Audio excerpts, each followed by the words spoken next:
What's up guys, Jenny here. Just wanted to upload a video of the Mage ZF solo farm. I really wanted to get this video made before I got too high level. This is actually my second time ever doing it, but it's a really clean run. Don't let my second try fool you. Gonna show you how to get this farm done in 20 minutes or less, so you can get at least 3 runs in an hour. In this run I got just under 100k XP an hour, which is really good. That's going to get you about a ding an hour, because I have in total need about 100k XP to level up. But anyways, so we're just getting started with an ice barrier and mana shield, and we're just going to mount up. Trying to split between these two packs of mobs is a little difficult when you're low level. But most important thing is when you're running through the packs of mobs, if there are any melee mobs that are about to hit you, just turn or jump and then turn. That way you can face them, and that gives you an opportunity to dodge them. Helps prevent you from getting knocked off of your mount. That blink right there is very important. Make sure you blink there. It's going to really help. Just jump onto the sledge. It might look a little difficult. You know, if you need to rewind, just rewind it. Might look a little difficult, but I promise you it's not difficult at all. Only thing I can recommend when you're making that jump into the ledge, just press W and jump, and then while you're mid-air, let go of W, so you don't issue any new move commands, and they'll kind of stick you onto that wall there, and you can just jump right on it. Here, just make sure you have a new set of mana shield and ice barrier. Mount up, blink over here into this position. This is the next reset spot. One thing here, this reset spot, as you can obviously tell, it's a little bit low, meaning they can still kind of see you. So you might need to adjust yourself a little bit. I think I actually adjust myself just a little bit here, just to make sure I drop out of combat. One tip here you can use is you can actually sit down or slash lay, and that actually affects the mob's line of sight of you. Helps you drop combat. Here you can see me moving here just a little bit, just so I can drop out of combat. Now, it's not important for you to get full mana every time you make a run. I just make sure I have enough mana for, you know, a new application of shields, a Frost Nova, a Corner Cold if I need it, Ice Block, all that stuff. Other than that, you know, you don't really need a full mana bar. If your objective is making sure your runs are as efficient as possible, then obviously you don't want to spend all your time drinking. You just want to get on the move. So here we're running towards our next reset spot. As you can see, we are going to put ourselves right behind this little vase here. Aggroing the boss is okay. He shouldn't kill you through your shield. Here you can see I mark him. I'm gonna mark him with the blue square. Since Tannerus is like yellows and oranges and browns, the bright blue square will pop out in front of the background. And basically why I mark them here is, while you're in this reset spot, it's kind of difficult to be able to see your surroundings. If you do zoom your camera out enough, you can just kind of park the camera above you, and they'll give you a bird's eye view, and that kind of helps. But marking him is going to help you see exactly where he is as he's circling around his area.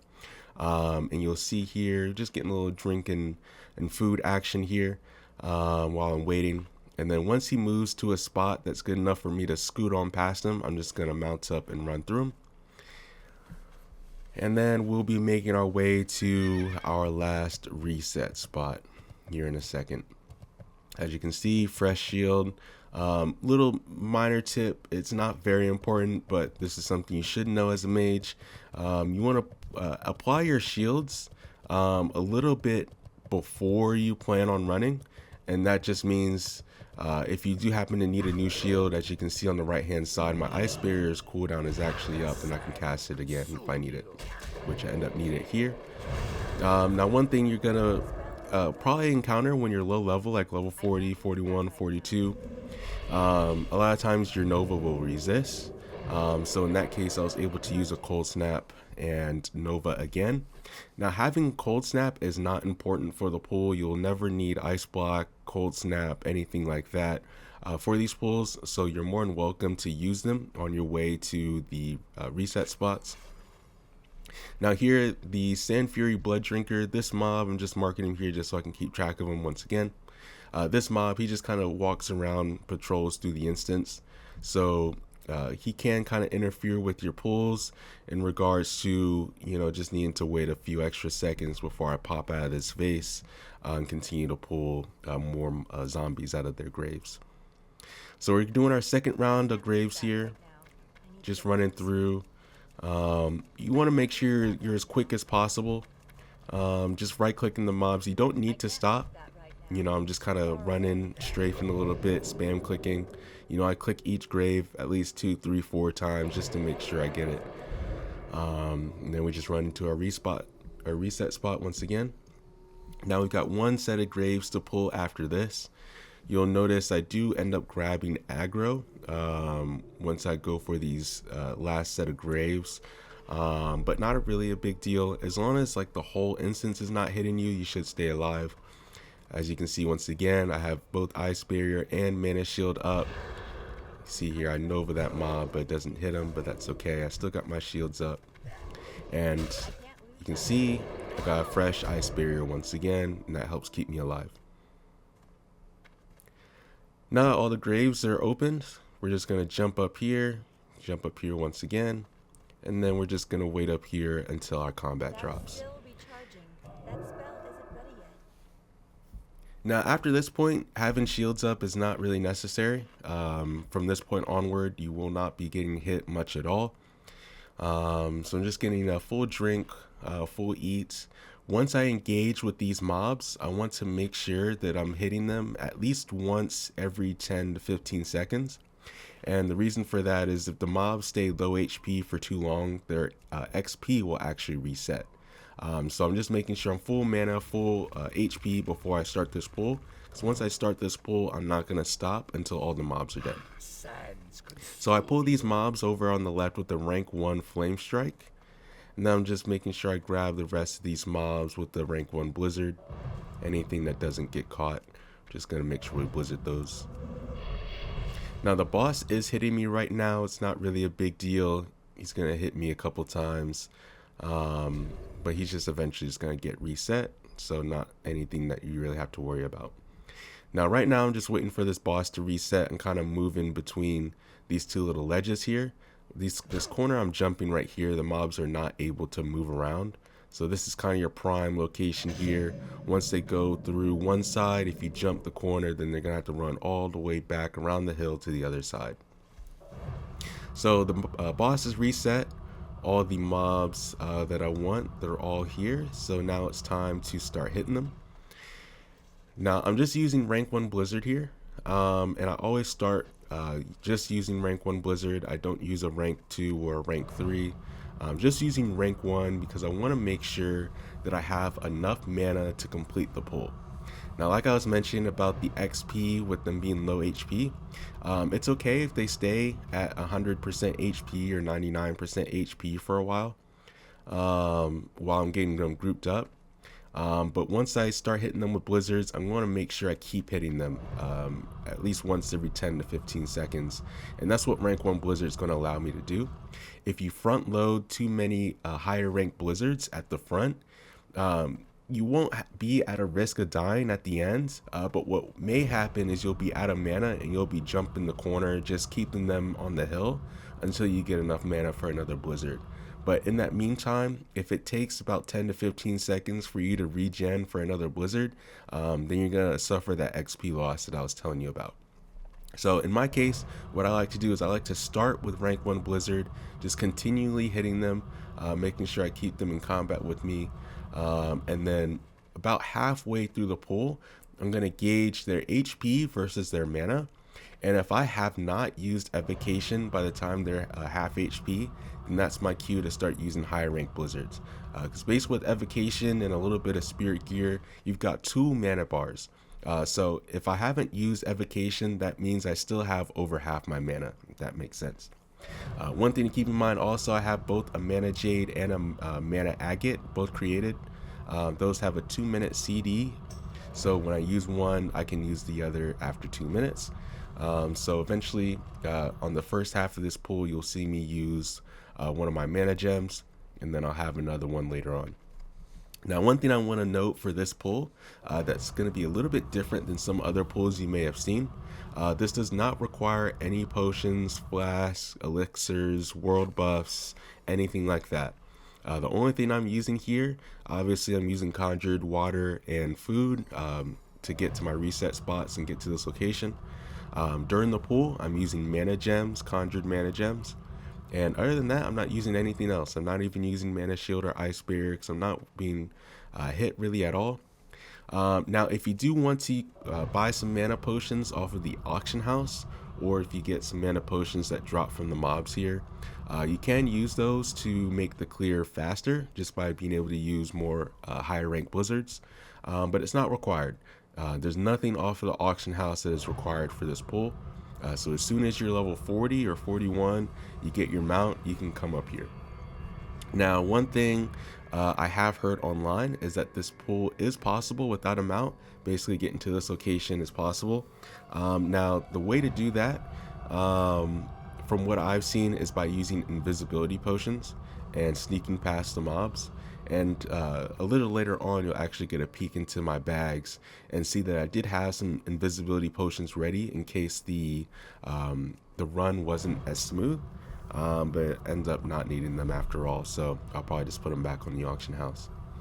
But anyways, so getting kind of a slow start here, just, you know, making sure we get them piled up, making sure they're neat. As you can see right now, they're super neat.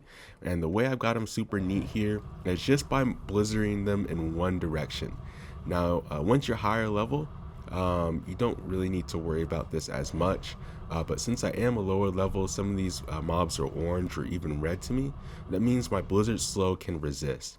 So the way I'm counteracting that is only by blizzarding in one location around this little U where the ledge meets the hill. And that's just because they're running down the hill here, and then when they come back and meet the ledge and start running towards me, they're going to be getting hit by the blizzard during that entire duration. So this is the #1 best spot to blizzard, and it's making sure that I can get a full blizzard cast off. And that's just making sure that I can conserve as much mana as possible.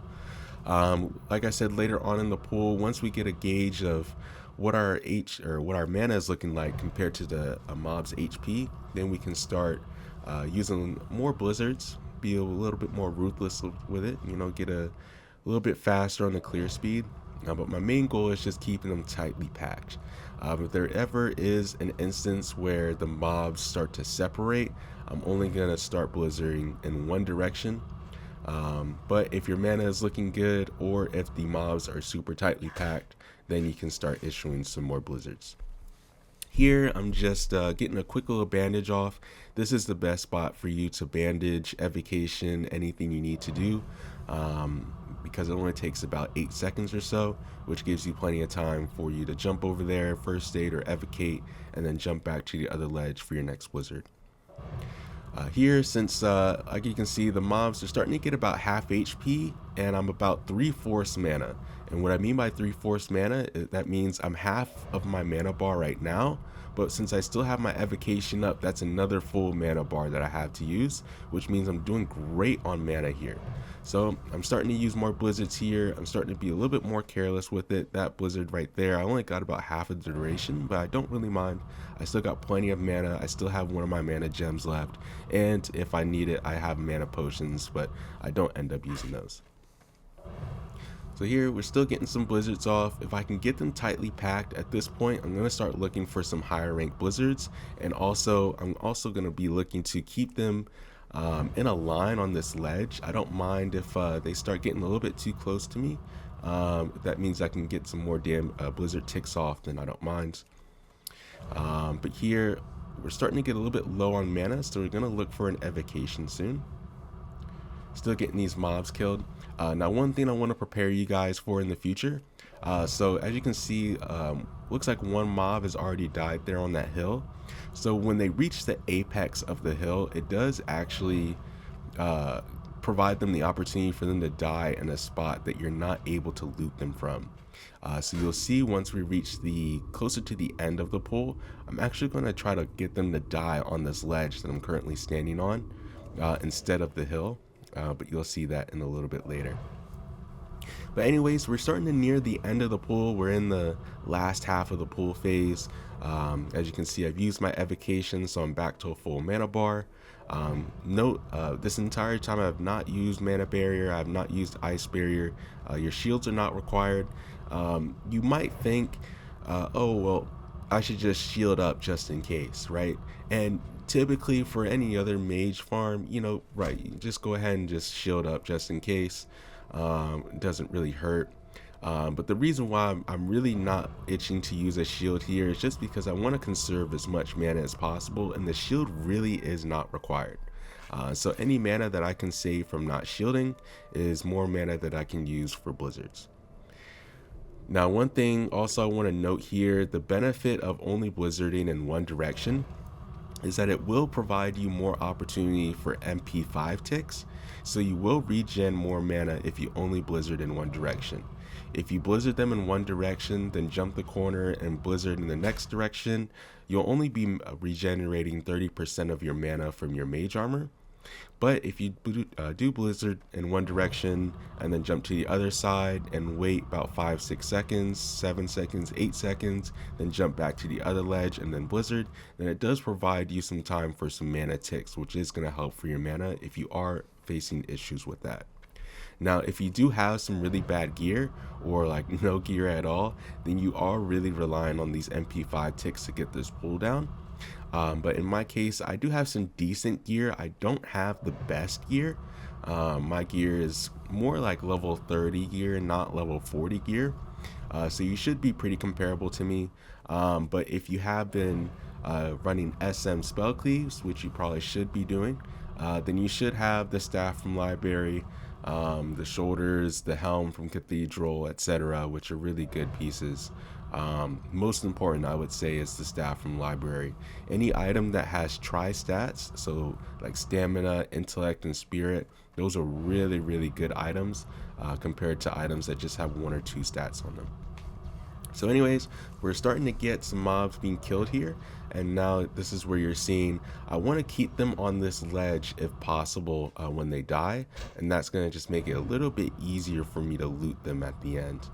So if a couple die here on this hill, that's okay. I'm not going to be too sad, but I am going to start extending the area that I'm blizzarding a little bit further onto this ledge here, as you'll see in a little bit.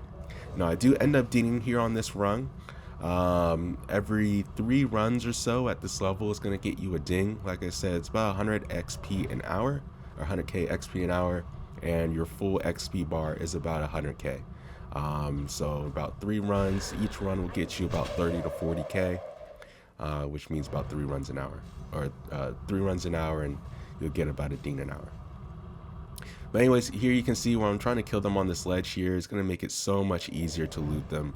All mobs, by the way, in WoW, if you don't know this, once they start to get low HP, their movement speed reduces.